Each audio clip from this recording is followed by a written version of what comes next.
mayam nungai bini mayam ai ngasi jugo mayam the flow ama khudol tam jage ado ai na lari ba city sida na hawai yen gum basi yen ahing basi yam wana chai ba ai mamangi block the winter un tabam matam da amasu thagat khrabane ko adugi matam da su koine kamai chagi se yen ahing basi online da koine phone call torga mi mayum digi lairaga chai ba ko ado ngasi di ai gi dia ko gi russian imanap sing adi hal sing da hari ba ko Jun ba mama lay sigi mafam da chalaga na yen ahing balo yole na do punchi da chadri ba yen ama layu du ne ba adu ga cha du ne ba ai ga samar jika khama bu di chadri ba yen ama chagi ba adu kari yeno de maming musa khangde ba ada yawram ba ama ko ada maka da video de ying view mem thaga chiri loy fo ying view sigi dukan je akoina adum lay ba dukan ne akoi anak ba da lay ba dukan ne ado samar je to phone recharge happy my call to ba for begin aduga ai do akoi gi dia do ngai na bane bam asida asi loi ba adum chalani aduga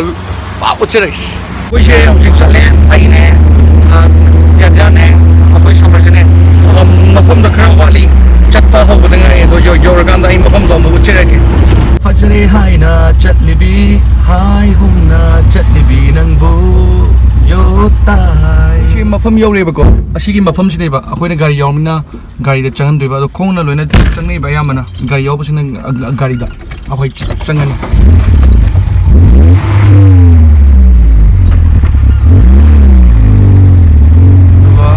poche na yon ba mafam ne si yon ne rawan sa gari da yendo so yolom do ne kai da yolom do ne khang pro explore tore gari manung ba koi sida yon ne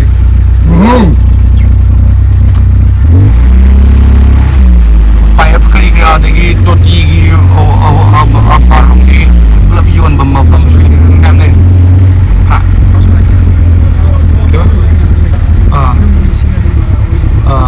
yum da sing da to asde nganu masa sa yaw loi hotel da le yen mo yen do ndes ma yu le si khang pui dri hau nganu yen nganu masa ni da aha spasibo kam bagi baik kekerma yen tau jano ba asigi yen massage ke asidi ke minko ya asidi juda kala yen to mandro asija ha wadi ni asung yen mujine abdi yaudi asidi akoi masak khangida nganu ma asi ma kamle khang to oi mane nganu ji masak ke nusia tikru loi gerana kisa sama ji nganu manga mulo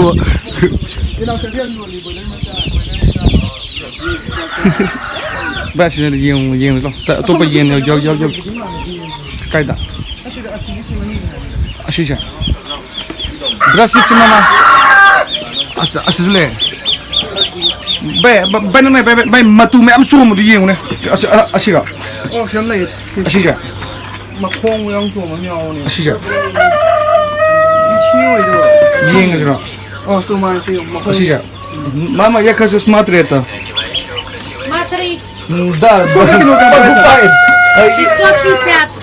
Давно вы здесь не были? Новые? А? Вы здесь не были? Новые вы? Да. 60 евро майга. Я хочу покупать это. Сейчас, дорогой. Да. Мама, сколько килограмм вот это? Майше. Nganu sih masa lay Какой? это нет, это такой бешира. А, это курица, 800 рублей. 800 рублей. Это тоже. Чучанипан мажиге. Эту дай. Ага. Sanipan si Lumda di Kandi. Деньги кило где-то есть. Это сколько Это 800. кило? Да, Он я тяжелый. можно смотреть, да? Можно, да. Осторожно. Ага. Крылья поломает. Кое yen do julu pachari pan laure. Ado jigi yen do tang su tang ebo ate yen ga jigi hena. Modo makong matu chu mo dole ai pura uchar ke yen do. Sisna да. Удачи тебе, здоровья, ходит. 누ꯉꯥꯏ happy man horen room yoga fa ulak ke yen se ai au sa de yen Matu boy to. mo she ko tilau angang ba se da tilau makal ani le ba do tilau angang ne hena chani ba adi pulop ti chani do kha tam kha haw ba ta she ani lok sa ya da Sang so kan di, mat mer so ani pai. Ko hum no ko ba. so adi apa chal rahe Oh thom. Camera ren bhaje Camera ni. Bhaje ni. is bring it camera sorry ya do chanam cross lotion Kami sih untuk pai. kame so Sana pas. chanam di amma ni le mi do Kayo kami sih ai pat pai ta to ni. ꯑꯩꯈꯣꯏꯅ ꯍꯧꯖꯤꯛ ꯂꯩꯔꯤꯕ ꯌꯦꯟꯗꯣ two ꯁꯝꯃꯔꯁꯤꯅ ꯄꯥꯏꯅꯦ ꯑꯗꯣ ꯑꯩꯈꯣꯏꯁꯦ ꯆꯥꯐꯝ ꯑꯃꯗ ꯂꯥꯛꯏꯅꯦ ꯁꯦꯝꯕ ꯁꯤꯗ ꯁꯦꯝꯃꯒ ꯑꯃꯨꯛ ꯄꯨꯈꯤꯗꯣꯏꯅꯦꯕ ꯑꯩꯈꯣꯏꯁꯦ ꯑꯗꯨ ꯃꯈꯣꯡꯁꯦ ꯃꯇꯨ ꯃꯌꯥꯝ ꯆꯣꯝꯃꯦꯕꯀꯣ ꯃꯈꯣꯡꯁꯦ ꯉꯥꯅꯨꯒꯤ ꯇꯥꯏꯞꯇ ꯇꯧꯋꯦ ꯍꯥꯏꯕ matu mem jong Si dore. Mo ko ri ba yan. Ya si de ne. Si ro ne. samjin nang si hana asi charaba Sa ri ko si. ha Sa ri. haurom da phajadi How haudi ne he yen di. paw haw yen di ko thong mai bai tab na mane ha paw haw ni badum si sem to lo do pu yen sem ba lore ba ko se aduga si makhong ji de haproi kra hangoi makhong ji sai bo kak thalaga makhong ji char phana nuam ba char sa ge ngasi di char sa si ngauba hore han bagi starting ado khoi umrok ahum ha pe ai samar ju umrok sai ba ado yum dagi umrok akang ba lei ba porak bagi to loi dore adu ena ha pe ado machu ge ha ba gan so amu cher ge ko che chai sing thong bo got pa loina loire ba ko chida thamme ado chai sing thong ba je samar jin da thong bi loina magi art ngak tane aduga shi pink floyd ki pins ne ge samar ji ka aduga kangli pa ki firal su lei ado sida kai no se ai fazna ucher ge naksalaga ahoi she sida lege ahambada kilo shi wine ne ko ado wine she mem la na khamino ba shi normal ne ba ado moi di ko russian she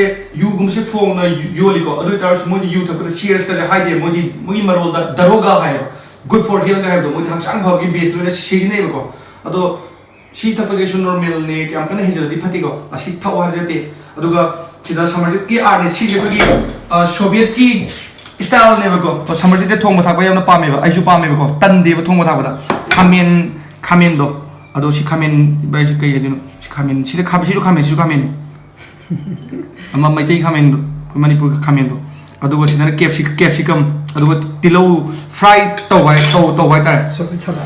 salad kumane do chi asidana hujiki yen do ado akoina chaba yen do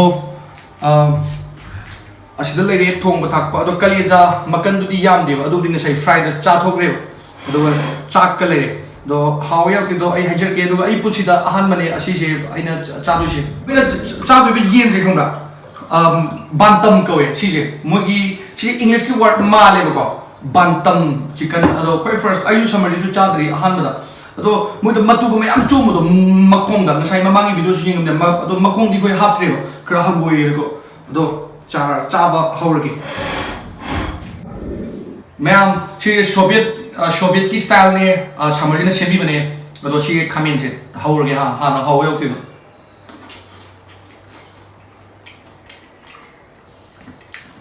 ko ge khamen bora ya ba manung de ya ba khamen do adu gi mahaw ne morok ki sa de cham na haw bi do capsicum yin khamen plo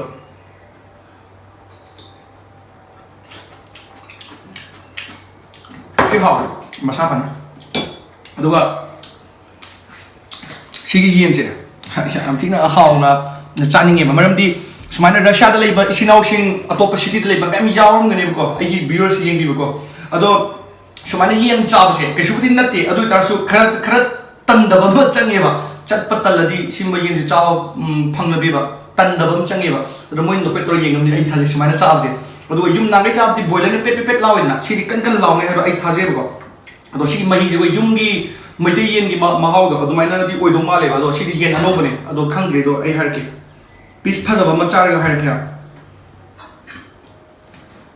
piece phaja ba je kar bo dino asi to ke pa re ko yum ning jeng ye 시제 매암 이 떠오르게 매암 사와디 얘기비버게 아이 혼자서 맛이 빠르네 빠하 사마디 빠하이네 쌀 통과 거기 스타일 통과 양 빠메 봐마네 거기 좀 짜라히인데 거기 누바네 하가 아마데나 싸바 야데 봐 거기 좀 짜요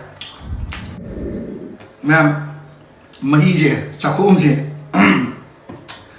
itu semuanya di high mana aku mau ini high lah di kanbino caksa ni ada lagi thado kan aku semuanya mi lagi hing sabi seru nanti sih pada dia sih thado ini pada dia so lah ni kan supaya dong itu sih yang